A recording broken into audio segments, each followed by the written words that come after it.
Bismillahirrahmanirrahim. Assalamualaikum warahmatullahi wabarakatuh. Welcome back to another episode of Stories and Poetry with me, Arief Subhan, here in Muka Cafe, Taman Tun Dr. Ismail, the OG Cafe.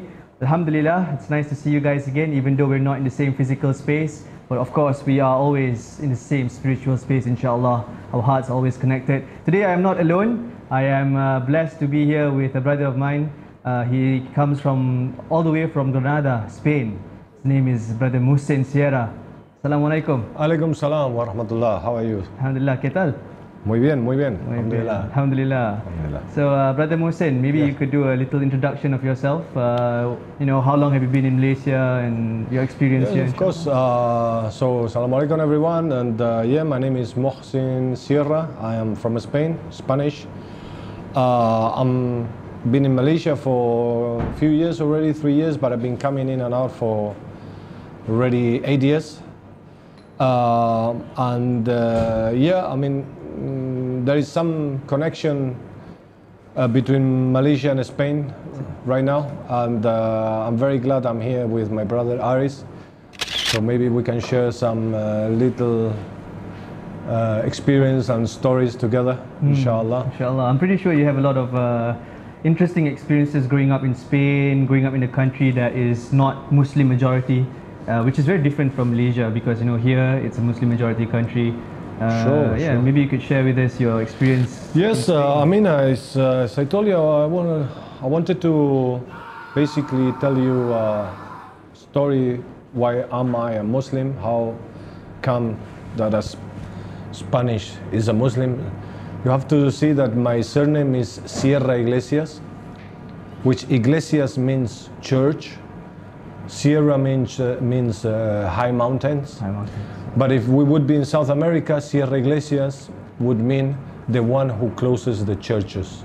The one who closes the churches. So it will be Muhsin, the one who closes the churches, which is quite funny. But you're no relation to Enrique Iglesias. Well, actually, maybe, because our grandparents are from the same village, so it could be. But there are many Iglesias in Spain anyway. But I want to share with you why am I a Muslim, and for this I will have to share with you the story of how my father and my mother became Muslim, which is a very incredible story. But to tell this story, I would have to go back. So my parents became Muslim in 1980s, in the 80s, last millennium. But I would have to go back 300 years to give a round version of how things are, how is the decree of Allah. So you might all know that Spain was a Muslim for a long time, and in the 1482, I believe, 1482, it was taken over, well, it was conquered by the Christians. They forced the Muslims to become Muslim or either get expelled, and then after that they forced them, if not they get killed.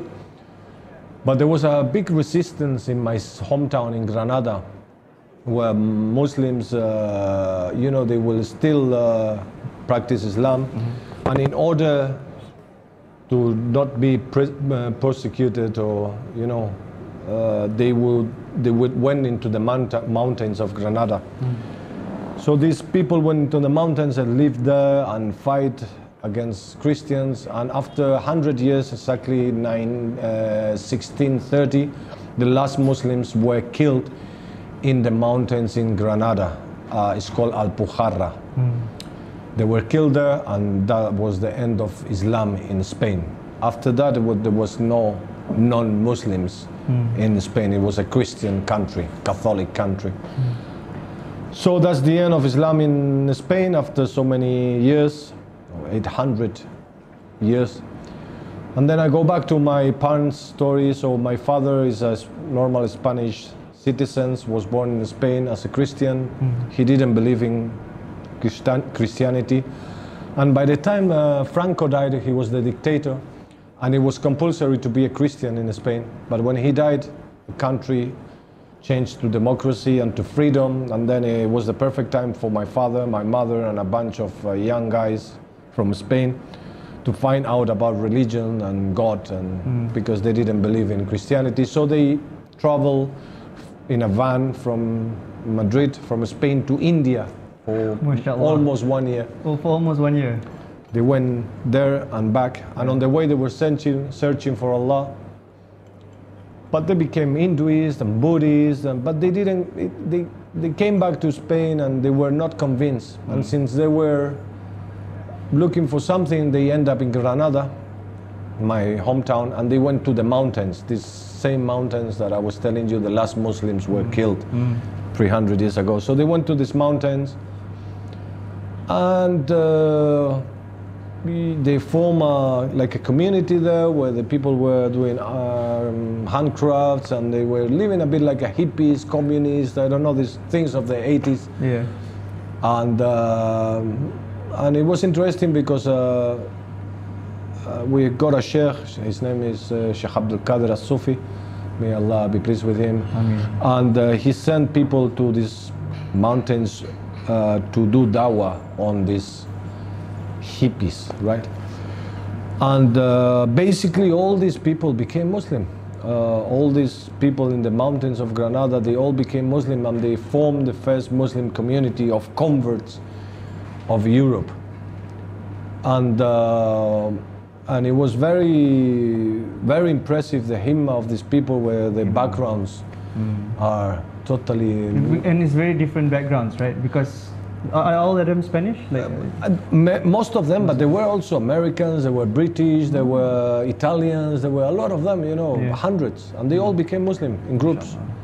And what is very impressive is the last place, in the place where Islam died 300 years before, that same place, Islam started again back in the 80s. like a revival. Like a revival. It's like the seed still there. And these people took over what happened 300 years ago, and the plant grow again, Islam grow again in the same mountains. And then they created a community in Granada, which I am born in that community, me and many other people. Even big shuyukh of this time became Muslim there, like Sheikh Hamza Yusuf. Sheikh Hamza Yusuf became Muslim there in Granada. Now is an established community. We got a mosque in the Al Baisin, which is very well known. We have a big community of Muslims there. And you see what I feel is a bit. So now I also want to share with you something that is interesting. I remember a few years ago I came here to Malaysia and they asked me to talk. So I give a speech in front of a lot of people, or a bit of people, and there was at the end questions. And there was this person which asked me, so I told about my story and all this, and this person asked me, Muslim, I got a question for you. So how does it feel to be a Muslim? At the beginning I was a bit shocked, you know, like what kind of a question is this? How does it feel to be a Muslim? And then I already explained to you that I was born a Muslim.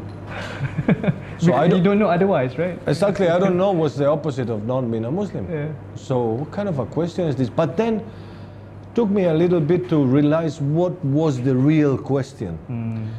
Because if you understand this, when I was a kid, I was in a school, high school, and we were 500 kids in that school, and we were only 5 Muslims. 5 out of 500. And the 5 of us were at the same school. So think about this, you know, in that when you are a kid, you are thinking like, how come out of 500 we are only 5 Muslims? And also, I mean, definitely they don't believe in Allah, and I believe in Allah. They don't believe in the Rasul Sallallahu Alaihi Wasallam, and I believe. Definitely, either they are wrong or I'm wrong, right? So there is a question there, like, but of course the faith is strong, and you think they are wrong. You're right, they are wrong, and you think, and then this suddenly when you grow up and you are a Muslim, and suddenly you see the blessings of Allah has chosen me out of millions of Spanish to be a Muslim when most of the country is not a Muslim. What a blessing, right? What an incredible blessing, you know? And the effort our parents took to find Allah and the Deen, and here we are pleased of it, very, very pleased. But then I understood the question. This lady, she was a lady, the one who was, she thought there is a difference between you and me because you are born in a country where you had no option basically of not being a Muslim. Because you were a Muslim, your parents were a Muslim, your great-grandfathers were a Muslim. So here the questions we are asking ourselves is not whether, how does it feel to be a Muslim? Is you are taking for granted that you are Muslim, and I see it as a gift, when actually there is no difference between you and me. It's a gift for you because you could have born anywhere around the world and you could have been Muslim or non-Muslim. But you, as being in a Muslim society, you think it's something that you deserve because you are born here and your parents are Muslim. Yeah. So you are taking for granted that you are Muslim, and for me it's like something that is unexpected. Yeah. But it's unexpected for you as well. For me and for you. It's unexpected for both, right? Yeah, true, it's true. It's something that I was thinking about as well, because sometimes, because my dad is also, he converted to Islam as well. So, you know, I asked the question, how do you, what was your story and all that, but more often than not, people who are born Muslim, they take it for granted. It feels that sometimes people who convert to Islam know more about the religion, or they want to know more, because there's that desire to want to know it from the starting point, right? Oh, definitely. I mean, I got a close experience with converts, which has been basically all the people I've been with all my life. And there is something very interesting about converting to Islam. There is a blessing there that is something that we have an experience that must be incredible one day to find Allah and to do Shahada. But it's interesting that, you know, you have to understand that the Prophet ﷺ itself is a convert, right? Yeah, yeah. All the Sahaba are converts. Converts, yeah. All the community, so that power of you doing something right and creating something that is good for the society and beneficial, and that you are changing something for good.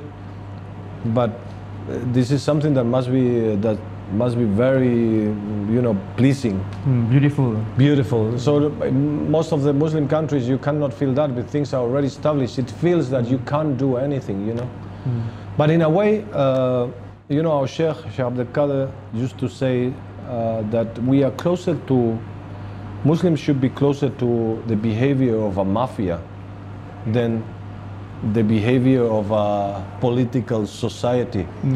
Not in the time, not in the side of the crime, of course, but in the side of how people would take care of each other, how would camaraderie, right? Exactly, camaraderie all together. We do things together, and we earn things together, and we develop each other with unity and together. So this is basically one of the things that I changed now. Spain for Malaysia. Both of them are lovely places, but with its differences. Spain was a non-Muslim country, and there you feel the strength of being a Muslim, how resistance, right? The resistance and the power of it, and you know, in Malaysia you feel the sweetness of being in a place where everything is halal, where prayer is everywhere, where, you know, your wife is relaxed, your kids are relaxed, there is no. But in each scenario there are pros and cons, right? Of course, yeah. In Malaysia you might get comfortable, complacent, and then, like, everything is done. Why should I make any effort to improve society or improve things where there is always... Would you say that this is the main difference between... Oh, definitely. Definitely, because in a non-Muslim country you don't stop fighting. There is not stop. You need to keep on fighting to establish the deen, to establish a community, to establish prayers, to establish everything, and you have to continuously call up in government to respect you, to, you know, to consider you and all this. When in a Muslim country you don't have to. So there are good and bad things in each side, and but at the end, it's Allah who drives you around the world and decides for you. And then, so I think that's my sharing, and I hope anyone who listens to it can at least have a nice time listening. Yeah, maybe for those who want to connect with you, is it possible if they want to ask you questions personally? Are you okay with that? Or? Oh, definitely, sure. Although I'm a bit on social media, I abandon social media. But if anything, you can share with you, and then you share with me, and I will answer anything. Yeah. I think the last thing is the poetry thing that you asked me. Yeah, Mohsen, thank you so much for your sharing. You know, inshallah, we can listen to some poetry. Yeah. Yes, also as there is a poem, things are always there, but there is a reason for everything, and Allah gives you. So I remember when I was a kid and I was going to non-Muslim school, I went to a Muslim school, like illegal Muslim, but then I had to go to proper school, well, to official school. And I remember I had a teacher who was an interesting person. He was actually a priest. And he had a special connection with the Muslims. I told you we are 5 Muslims in the same class, right? Yeah. So one day he says, okay, I've got here a book of poetry, and each one of you in this class have to learn by memory memorize one piece of poetry. So he went, okay, by names, and subhanallah, the poetry that it went to me was the only piece of poetry that it didn't have an author. Oh, okay. It's unknown. The author is unknown. And the rest all of them were classical Spanish poetry. Flower, love, and this, and family, and this. But my piece of poetry was very special, and the teacher told me, you got the most special piece of poetry in this book. You got it. It's unknown. It's believed that this is. It comes from the times of the Muslims, and it's been inherited into Spanish, and it's been. So I got this piece of poetry. I will recite in Spanish. But before you start, just maybe one question. So have you tried to find out who the author is? I tried, but it's unknown. It's completely unknown. Okay. It's one of these pieces of poetry who has been transmitted for years and years, but no one knows where it comes from. But once you see the meaning of it, you will realize how profound it is, and it cannot come from any other person than someone that is highly has a high spirituality. And so the piece of poetry goes like this. Qué descansada vida la del que huye del mundanal ruido y sigue la escondida senda por donde pocos sabios han ido. Oh campo, oh monte, oh río, oh secreto seguro deleitoso, roto casi el navío a vuestro almo reposo, huyo d'aqueste mar tempestuoso. Mashallah. I don't understand. I don't really understand Spanish, but you know, I can feel it. You know, something. Yeah, it's very profound. It's very profound. Mashallah. Thank you so much for sharing, brother. My pleasure. My pleasure. It's an honor to have you here. You know, I wish I could have you here longer, but. Anytime we can do another session. Thank you very much also for having me here. It's a pleasure to contribute to any good cause. Alhamdulillah. Nowadays. A few words before we say goodbye, or see you later? Yes, I hope it's the first one, but not the last one. I'm here to share anything with you. If you have any questions or any requirements that you want me to talk about. I am not a ustaz, I'm not a person with much knowledge, but I am good. I'm a good storyteller, so any story I can tell. As you can see, I can vouch for that as well. You know, alhamdulillah. Thank you so much. My pleasure. Okay. Right, there you have it. Another episode of Stories and Poetry with me, Arief Subhan, and brother Mohsen Sierra. Hopefully, inshallah, I'll catch you in the next one. Assalamualaikum warahmatullahi wabarakatuh.